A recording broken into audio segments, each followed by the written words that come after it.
작가님 3프로TV 전대미문에 오신 걸 환영합니다. 예, 반갑습니다. 한국인의 DNA 그리고 독종이 될 수밖에 없었던 이유, 이 내용에 대해서 말씀해 주실 거라고 알고 있는데 작가님 자기소개와 인사를 부탁드리겠습니다. 예, 3프로 시청자 여러분 안녕하세요. 저는 한국인의 탄생을 쓴 작가 홍대선입니다. 반갑습니다. 그리고 유튜브 채널 그거 아세홍이라는 채널을 또 운영을 하고 있으니까 여러분 많이 찾아주시고요. 오늘 여러분과 함께 재밌는 얘기, 유익한 얘기 나눠보기 위해서 노력해 보겠습니다. 책 얘기를 위주로 아마 내용이 진행될 거라고 예상이 되는데 간단히 설명하면은 한국인의 성격사라고 저희가 알고 있습니다. 작가님이 보시기에 한국인의 성격은 어떻다고 보시나요? 나쁩니다. 한국인의 성격은 너무 나쁘다라고 제가 책에 써놨어요. 책에 써놨고 한국인은 불행을 쉽게 느끼고요. 근데 행복을 굉장히 어렵게 느끼죠. 심지어 그건 문화적 기질적으로도 그러하지만 아예 유전적으로도 그래요. 한국인은 행복 물질이죠. 세로토닌, 그 다음에 아난다마이드, 옥시토신 이런 거 분비량, 생성량이 실제로 적어요. 한국인은 제가 봤을 때 도파민 중독자라고 생각이 돼요. 그래서 제가 봤을 때 한국인은 쉽게 평온함을 느끼고 쉽게 사람들과 친밀감을 느끼고 쉽게 남에게 관대해지고 쉽게 평온함을 느끼는 그러한 성격이 유지되었던 그런 한국 사람들은 우리의 선조들 중에서 빨리 좀 요즘 유행하는 좀 못된 말로 번식 탈락하지 않았나라고 생각이 들어요. 그래서 행복을 쉽게 느끼는 사람들은 유전자를 남기기 힘든 환경이었을 것이다. 그렇지 않고서는 한국인이 유전적으로 별로 행복하지 못한 이유가 설명이 되지 않죠. 그렇기 때문에 거의 저는 이게 뭐 속이 좁다, 아니면 한국 사람들은 소갈머리가 좁다 이런 식으로 우리가 뭉뚱그려서 인상 비평을 할 게 아니라 정말 유전적으로 그 몸에서 생성되는 물질을 분석을 했을 때 실제로 한국 사람들은 쉽게 행복해질 수 없는 몸을 타고났어요. 가장 꽂히는 키워드는 번식 탈락인 것 같아요. 네. 그래서 선조들이 어떻게 보면 좀 안주하려고 했던 내지는 행복하고자 했던 사람들은 환경에서 좀 도태되었다. 그렇다고 볼 수 있죠. 우리는 이제 쌀농사에 올인을 한 농경 문명이지 않습니까? 그런데 보통 쌀농사를 짓는 다른 문화권, 다른 국가들을 보면 전통적으로 농부들이 쌀농사만으로 충분해야 돼요. 쌀은 단위 면적당 인구 부양력이 가장 높아요. 그래서 같은 면적일 때 쌀이라고 하는 작물이 가장 많은 인구를 보장을 해줘요. 우리나라는 땅이 척박하기 때문에 같은 쌀을 농사를 짓더라도 다른 쌀 농사 문화권에 비해서 들어가는 노동량에 비해서 이 쌀의 생산량이 훨씬 적습니다. 그렇기 때문에 다른 나라 같은 경우는 쌀을 보통 1년에 2번, 3번, 2기작, 3기작을 해요. 아주 극히 드물지만 4기작을 하는 데도 있어요. 우리는 정확히 쌀을 1기작밖에 하지 못하죠. 그런데 그 1기작도 사실은 0.7기작, 0.8기작이에요. 왜냐하면은 정기적으로 가뭄이 찾아오기 때문에 그래요. 그리고 가뭄이 찾아오지 않더라도 춘궁기는 반드시 오게 돼 있어요. 가을에 수확한 쌀이 있잖아요. 겨울 내내 다 떨어지게 돼 있어요.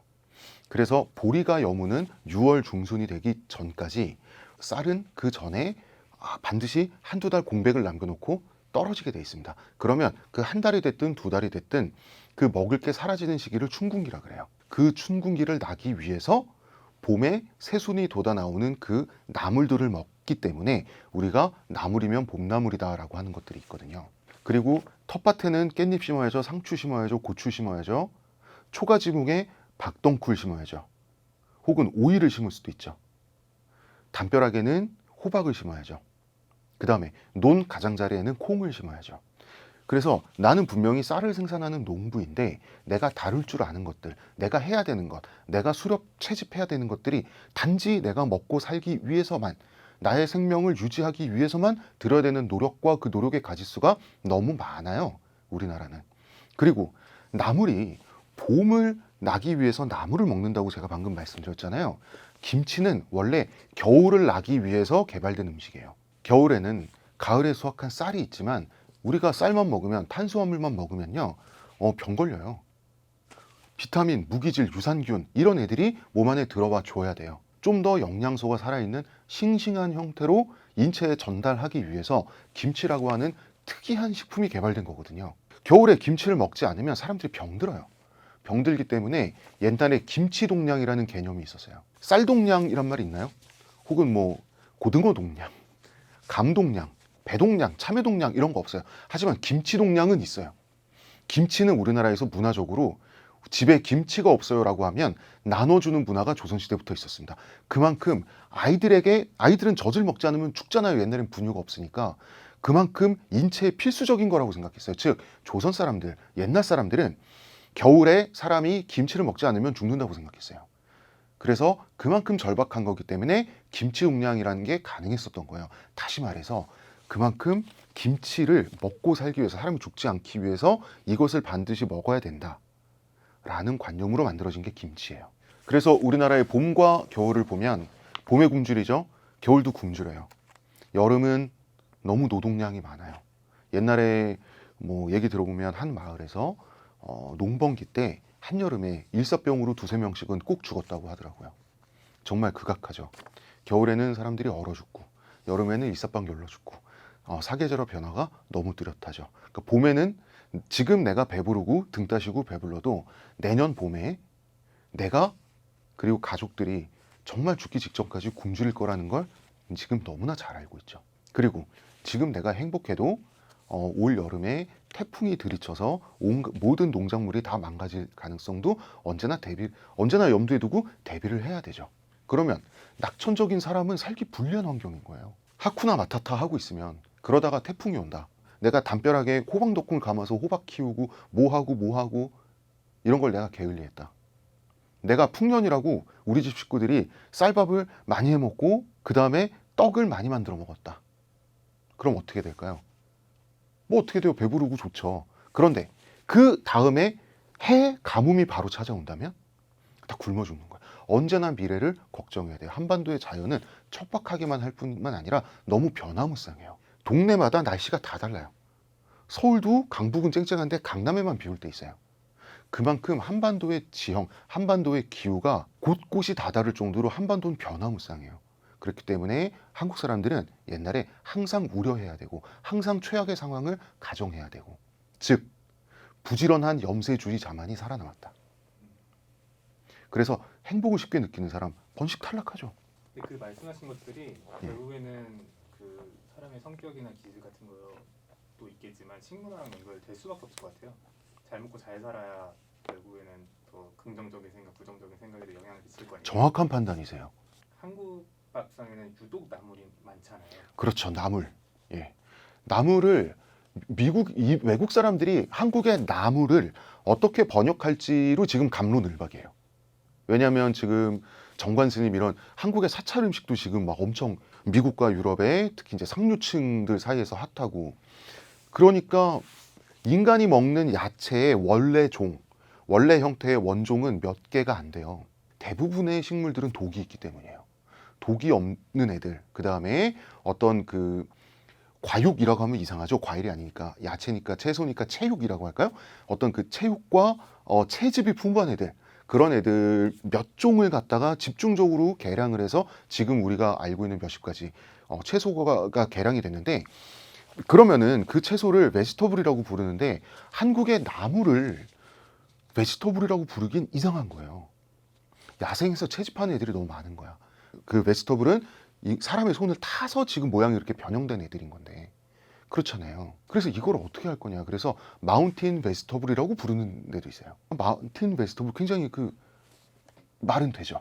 우리가 보통 나물이라고 할 때는 100%는 아니지만 사람의 손을 타지 않은 채 사람이 기른 것이 아니라 사람이 자연 상태에서 채집한 것을 주로 나물이라고 하죠. 시금치나 콩나물도 우리가 나물이라고 부르지만 그거는 사람 손을 탄 거잖아요. 그렇지만 주로 대부분 100%는 아니지만 대부분은 사람이 인위적으로 기른 게 아니라 야생 상태에서 스스로 자란 것을 채집할 때, 채취해서 그것을 음식의 형태로 가공해 먹었을 때는 나물로 부른다. 이런 대체적인 경향성은 우리가 얘기할 수 있는 거죠. 그렇죠. 그래서 간단히 말해서 100%는 아니지만 길렀느냐 땄느냐, 길렀느냐 캤느냐, 그런 차이죠. 뿌리면 캔 거고 이파리나 줄기면 딴 거죠. 근데 외국에서는 한국을 비건의 천국이라고 하는데 사실은 너무나 척박하고 가난해서 그런 거죠. 먹을 게 없고 충동기가 들고. 그러니까 외국인들은 먹을 생각조차 못했던 것까지도 먹기 위해서 최선을 다해야만 했다라고 하는 것이 이제 한국인의 그 굉장히 처절한 식생활이었던 거죠. 예를 들면 한국의 나물 외국인들은 먹지 않는 나물이 굉장히 많아요. 대부분이죠. 외국에선 심지어 마트에 진열이 금지된 것들도 많아요. 고사리, 마트에서 진열이 금지된 나라들이 많아요. 그리고 통관이 안 되는 공항이나 이런 항구에서 통관이 안 되는 애들도 굉장히 많아요. 대표적으로 고사리는 외국에서는 빨간 버섯 같은 이미지예요. 먹으면 사람이 아파요. 죽을 수도 있고요. 그런데 우리는 어떻게 먹을 수 있을까요? 고사리를 소금물에 데친 다음에 말려서 그 다음에 그걸 다시 쪄먹거나 다시 데쳐 먹잖아요. 뭐냐면 그 과정은 독을 빼는 과정, 제독 과정이에요. 우리나라 나물 레시피의 99%는 어떤 나물이든지 끓는 소금물에 데친 후에 그 다음에 이런 양념장을 해서 버무려서 무쳐 먹잖아요. 그 모든 것들이 사실은 다 제독하는 과정이에요. 독을 뺀다. 그리고 너무 강한 성분을 순하게 만든다. 그런데 왜 나물하면 봄나물인가? 그 이유도 따로 있습니다. 마침 우리가 춘궁기, 우리가 봄에 굶주린다고 했었죠. 전통적인 우리의 농사 주기에 있을 때는 우리가 봄에 굶주려요. 이걸 다시 한번 제가 정확히 정리를 해드릴게요. 가을에 쌀을 수확합니다. 가을에 쌀을 수확하고 남는 그 논자리에 무엇을 심느냐? 보리를 심는 거예요. 그 보리가 다음 해에 6월 중순에 여물어요. 지방마다 다르지만 대체로는 6월 중순이에요. 그런데 쌀은 보통 4월이면 떨어져요. 3월에 떨어질 때도 있어요. 그러면 4월, 5월은 굶주리게 되는 거예요. 그런데 바로 사람들이 굶주리기 시작할 바로 그때 눈이 녹고 만물이 소생하고 땅에서 그 다음에 나무까지 해서 새순이 돋아나기 시작해요. 이것들이 봄나물이 되는 거예요. 그런데 자, 우리가 한국인이 먹는 나물의 대부분은 독초라고 제가 말씀을 드렸잖아요. 독이 있는 식물도 독이 있는 동물처럼 어릴 때, 덜 자랐을 때 독이 약한 거예요. 마침 독이 약할 때, 아직 사람이 먹을만 할 때 있잖아요. 그때 마침 조선 사람들, 고려 사람들은 굶주렸던 거예요. 이 시기가 겹치기 때문에 나물을 봄에 집중적으로 먹는 문화가 생긴 거예요. 두릅 같은 경우는 아무리 끓는 물에 데치는 제독 과정을 거친다고 하더라도 여름에는 못 먹어요. 독성이 너무 많아지기 때문에 봄에만 딱 먹을 수 있는 거예요. 그리고 촉은 목피라고 해서 우리는 뿌리도 잘 캐먹죠. 더덕, 도라지, 돼지감자, 칡뿌리까지 캐먹고, 그렇지만 목피라고 했을 때는 소나무 껍질의 안쪽 막만 긁거나 벗겨서 먹는 겁니다. 나물마저 없다 그러면 촉은 목피까지 가게 되는 것이죠. 저희 김치 얘기를 좀 이어서 좀 해볼까요? 좋습니다. 아까도 뭐 김치 얘기 잠깐 나왔지만은 한반도 겨울은 너무 척박해요. 여러분 그거 아세요? 겨울잠 자는 동물들이 겨울에 추워서 잘 거라고 전 어렸을 때 생각했거든요. 근데 나이 들고 보니까 생물학자 아저씨들이 아니래요. 먹을 게 없어서 겨울잠을 잔대요. 먹을 게 있는 겨울이라고 하는 환경에 사는 동물들은 굳이 겨울잠을 안 잔다는 거예요. 한반도의 겨울은 너무나 척박해서 하얀 사막이라고 저는 개인적으로 부르거든요. 대신 배추, 무, 알타리, 갓 이런 애들을 김치의 형태로 겨울잠을 재우죠. 이게 겨울 김장 김치가 되는 거예요. 김치는 너무나 독특하고 유니크한 식품이에요. 이런 게 없어요. 여러분 발효식품 생각해 보세요. 다 동물성이에요. 김치는 식물성 발효식품. 그리고 종류도 많아요. 김치의 종류는 한국 사람들이 김치로 담글 수 있는 식물의 숫자예요. 김치로 담글 수 있는 것은 무엇이든 담가야 했던 겁니다. 전통적으로. 겨울을 나기 위해서. 왜 굳이 김치를 담갔어야 했을까요? 식물성 식재료를 보관하는 방법은 원래 김치 만드는데 손 되게 많이 가고요. 비용 되게 많이 들고 인력도 되게 많이 잡아먹어요. 게다가 김치는 공간도 잡아먹고 장독대에 보관을 해야 돼요. 그 장독대를 또 삽질을 해서 파 묻어야 돼요. 그리고 그 장독대는 굉장히 비싼 물건이에요. 하나만 있어야 되는 것도 아니에요. 그리고 생각해 보세요. 북한 지역 같은 경우는 아예 김치 우물 만들어야 돼요. 그러니까 김치 동굴을 따로 만들어요. 엄청난 비용이 들어가요. 한국만 빼고 전 세계의 모든 사람들이 식물성 식재료를 보관하는 방법인 피클 종류, 피클의 형태로 보관을 하면 너무 쉬워요. 그 고생을 할 필요가 없어요. 그런데 피클은 정적인 거죠. 식재료를 죽여서 고정시켜 버리는 거예요. 유통기한 20년, 30년, 사실상 유통기한이 없어요. 김치는 동적이에요. 변화합니다. 처음에 담갔을 때 겉절이, 그 다음에 좀 덜 익은 김치, 잘 익은 김치, 신김치, 묵은지가 돼요. 왜 굳이 살려놔야 돼요? 살려놓는 거 굉장히 복잡한 작업이에요. 그리고 썩기 전에 어떻게든 처리를 거치든지 뭘 하든지 또 없애야 돼. 다 먹어치워야 된단 말이에요. 왜 그런 일을 했을까요? 조금이나마 더 유의미한 영양소 조금이라도 더 섭취하기 위해서예요. 그만큼의 절박함 속에서 탄생한 게 우리의 김치예요. 우리 민족에게 생전이 얼마나 절박했는지 알 수 있습니다. 자, 그래서 정리하자면 나물은 봄을 넘기기 위해서, 김치는 겨울을 넘기기 위해서, 그리고 나물과 김치라고 하는 것은 한반도의 전통적인 농사 주기와 계절의 주기에서만 나올 수 있는 식문화예요. 그럼 한국의 빨리빨리 문화도 결국에 그 식습관에서 왔다고 볼 수 있을까요? 식습관이라고 말하면 너무 좁으니까 생존투쟁이라고 하면 어떨까요?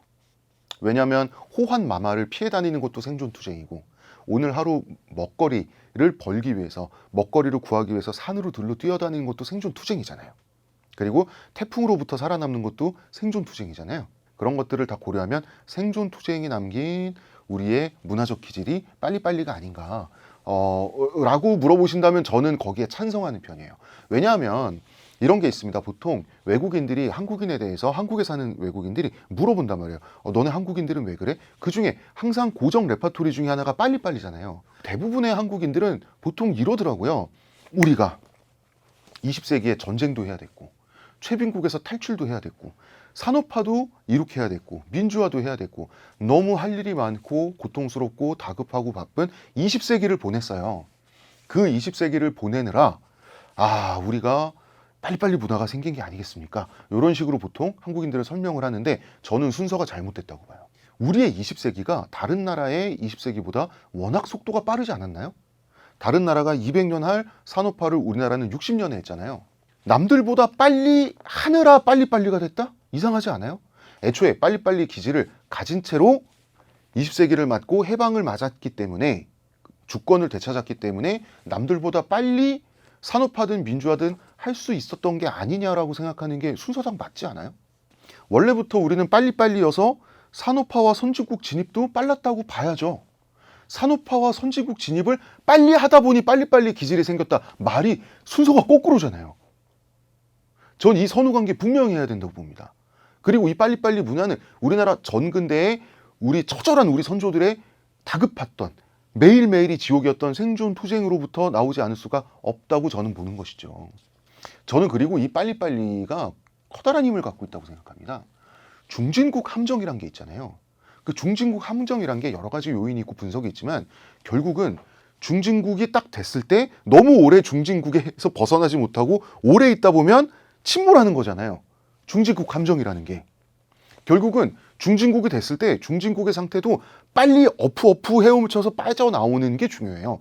여기서도 우리나라의 빨리빨리는 큰 역할을 하지 않았나요? 1960년대에 중진국이었던 국가가 101개 국가라고 하더라고요. 그런데 이 101개 국가 중에 고소득 국가로 올라선 나라가 불과 3국가.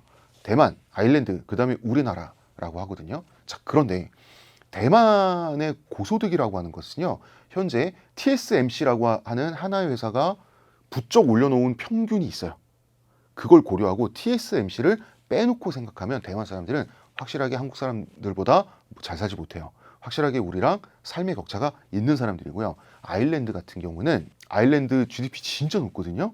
그런데 그거 다 외국 자본을 유치한 금융업을 통해서 올려놓은 GDP예요. 그리고 조세 피난처 노릇을 하면서 올려놓은 GDP예요. 돈 만지는 사람들, 숫자 보는 사람들, 극소수만 돈을 벌고요. 그 사람들이 평균을 엄청나게 올려놨어요. 실제 아일랜드는 빈부격차가 극심하고요. 아일랜드 수도를 벗어나기만 하면요, 아일랜드 대부분의 아일랜드 국민들이 사는 환경은 우리나라 80년대 이전 수준이에요. 다시 한번 말씀드리지만, 우리가 빨리 성공하느라 빨리빨리 문화가 생겼다? 우리는 원래부터 빨리빨리였기 때문에, 빨리빨리 민족인 채로 20세기를 만났기 때문에 남들보다 빨라졌던 거죠. 그래서 저는 20세기 그리고 21세기 대한민국의 성공과 그 전까지의 우리 선조들의 삶이 분리될 수 없는 연결된 하나의 흐름이라고 생각할 수밖에 없습니다. 한국의 20세기, 21세기는 그냥 주어지지 않았다는 뜻이에요. 우리는 과거와 우리 생각보다 훨씬 더 끈끈하게 연결되어 있습니다. 처음부터 지금까지 말씀해 주신 거를 종합해 보면 한국인의 DNA를 말씀해 주시면서 환경에서 오는 기질, 그리고 환경이 만들어낸 한국인들의 독종이 된 그런 배경, 그런 거를 네. 좀 종합적으로 말씀해 주셨던 것 같아요. 그래서 그런 거를 책으로는 한국인의 탄생이라는 걸로 엮어내셨다고 저는 저는 오랫동안 새로운 한국학이 나와야 된다라고 생각을 했어요. 한국인은 이런 거 같아, 저런 거 같아, 이래서 이런 거 같아, 같아가 아니라 어쩐지 그럴 것 같아서가 아니라 정확히 이래서 이렇다라고 말할 수 있는 새로운 한국학이 있어야 될 필요성이 있다라고 오래전부터 생각을 해왔고, 그런 문제의식을 가지고 평시의 생존투쟁, 그 다음에 전시의 어떤 그 전쟁과 결집, 우리 한민족만의 싸움법, 이것을 한 동전에 저는 양면으로 놓고 한국인을 분석하는 것으로 이 책을 시작하는 그런 전개를 가진 그런 책이 됐습니다. 그래서 이 책을 쓰면서 다시 한번 느낀 것은 우리가 우리 자신을 잘 설명할 수 있어야 된다. 왠지 잘 알 것 같아도 우리가 명확하게 우리의 언어로 이러이러하다라고 언어화를 할 수 있어야 된다. 그래야지 남들에게 우리 자신을 더 잘 설명하고 내 자신에게도 나를 잘 설명할 수 있는 나 스스로를 더 잘 이해할 수 있는 그 이해가 더 좋은 단계로 나아가는 하나의 단단한 토대가 되지 않을까, 이런 마음을 가지고 작업을 시작했고요. 한국인의 탄생 많이 읽어주시고, 그 다음에 제가 운영하는 채널 그거 아세 홍에도 많이 방문해 주셔서 이런저런 영상들 보고 또 댓글도 남겨주시고 그랬으면 좋겠습니다. 저는 지금까지 작가 홍대선이었습니다. 감사합니다.